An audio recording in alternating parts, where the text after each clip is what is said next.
Mohon izin Majelis Hakim yang mulia.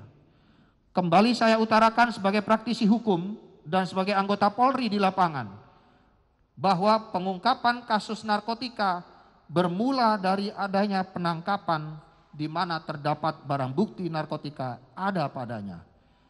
Pengungkapan kasus narkotika bermula dari adanya penangkapan di mana terdapat barang bukti narkotika ada padanya.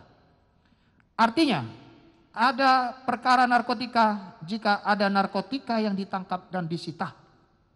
Suatu contoh, A membeli 3 gram sabu, kemudian yang 1 gram dijual kepada B dan sudah dikonsumsi habis oleh B.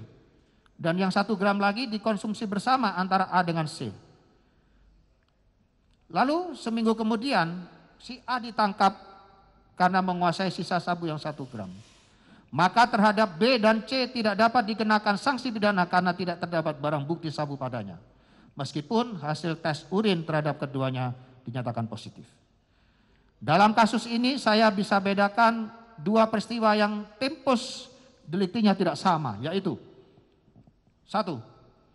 Peristiwa transaksi tanggal 24 September 2022. Pada periode ini sudah saya jelaskan bahwa kedatangan Dodi Prawira Negara ke rumah saya bukan untuk penyerahan uang.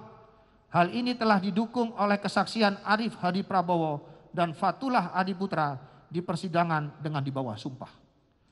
Lagi pula secara psikologis, saya sendiri yang kooperatif dan inisiatif menyuruh penyidik untuk menyita dekorder CCTV rumah saya untuk dapat membuktikan apakah paper bag itu saya terima atau tidak. Apabila penyidik bisa membuktikan hal ini, maka dapat terungkap video atau gambar peristiwa di ruang tamu saya, di depan teras rumah saya, dan di lobi samping rumah saya. Seandainya saya benar menerima paper bag yang katanya berisi uang itu, mungkin saya takut menyerahkan CCTV rumah saya, yang mulia. Atau bahkan cepat-cepat saya suruh rusak atau obstruction of justice. Sebagaimana kasus-kasus yang terjadi sebelumnya. Kasus kilometer 50 CCTV rusak. Kasus Ferdi Sambo CCTV juga rusak. Tetapi saya tidak merusak CCTV rumah saya, yang mulia. Saya justru inisiatif menyerahkan kepada penyidik untuk disita.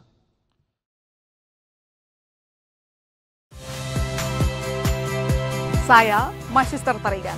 Saksikan program-program Kompas TV melalui siaran digital, pay TV, dan media streaming lainnya. Kompas TV, independen, terpercaya.